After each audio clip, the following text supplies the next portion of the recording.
Hi there, I'm Dr. Patty Barch. I'm a traditional naturopath and owner of Naturally Unbridled Wellness in Onalaska, Wisconsin.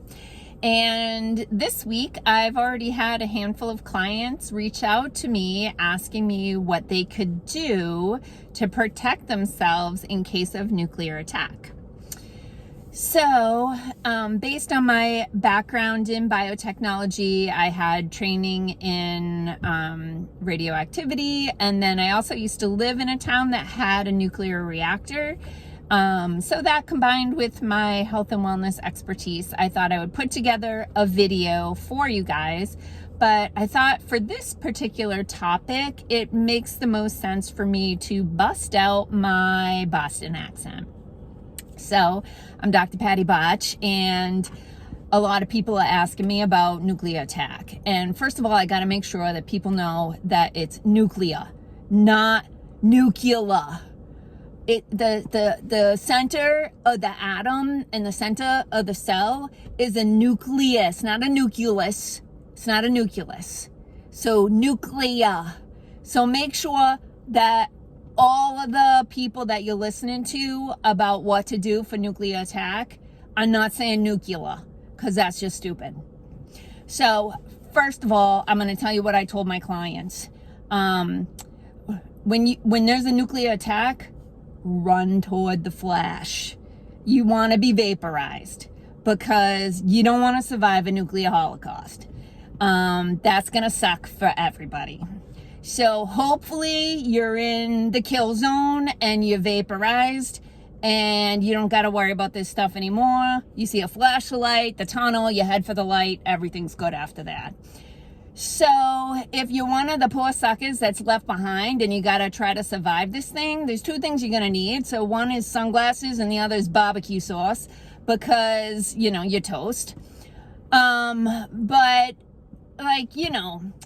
everybody's like, should I be taking iodine? Should I be taking iodine? Okay, so here's some of the philosophy about this. Now, these files are in my brain. They're wicked old, so I don't really remember all of the specifics of it. So I'm just going off some vague memory. I am not investing any of my lifetime that I have left before the big flash investigating this stuff for you.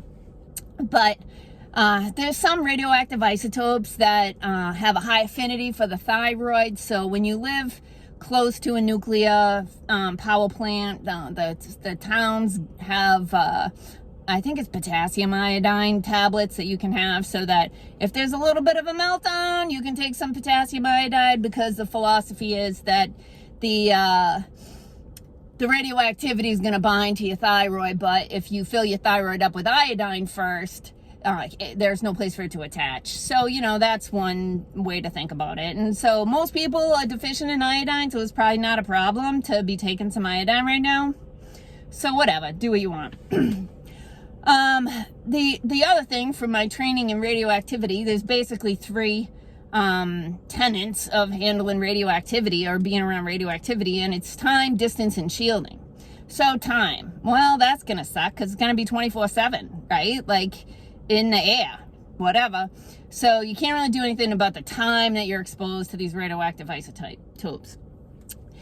Distance, now you might be, like I said, you might be a lucky one. You might be in the kill zone, vaporized right instantly, and you got nothing to worry about after that. But I'm here in the Midwest, and people don't pay much attention to us. You can tell by the fashion. Just kidding, I'm not a fashion expert. But anyway, the coast is most vulnerable, and so most likely, if there's one of these stupid world-ending attacks, it's going to be on one of the coasts, and that's going to suck for us because it's going to ruin all the infrastructure, and we're still going to be alive, getting slowly poisoned and burned by radioactive isotopes. So the distance thing is helpful for a period of time. Hopefully it all blows out to sea, whatever.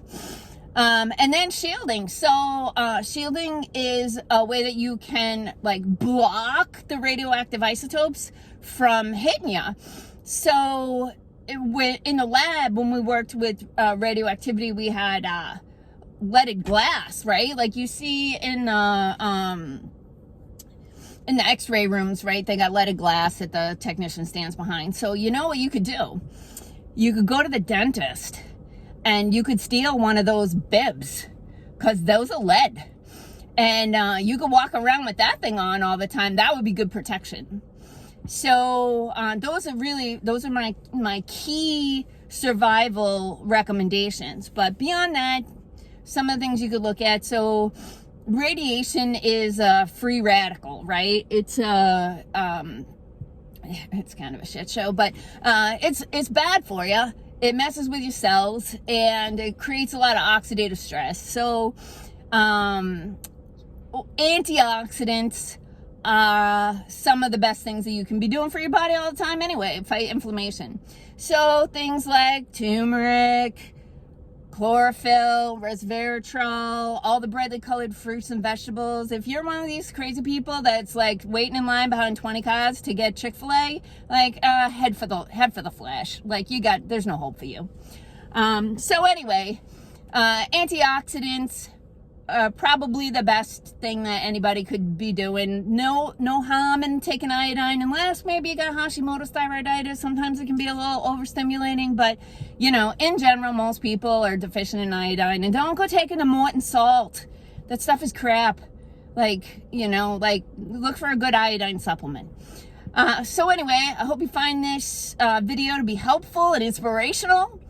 No, I'm just kidding. I don't want to give any energy to this whole, what's happened in the world. I didn't even know that this crap was going on because I don't watch the news, because it's a bunch of lies and manipulation. So, whatever. Like I said, I'm going to run for the light. So peace out, peeps. Have a healthy day.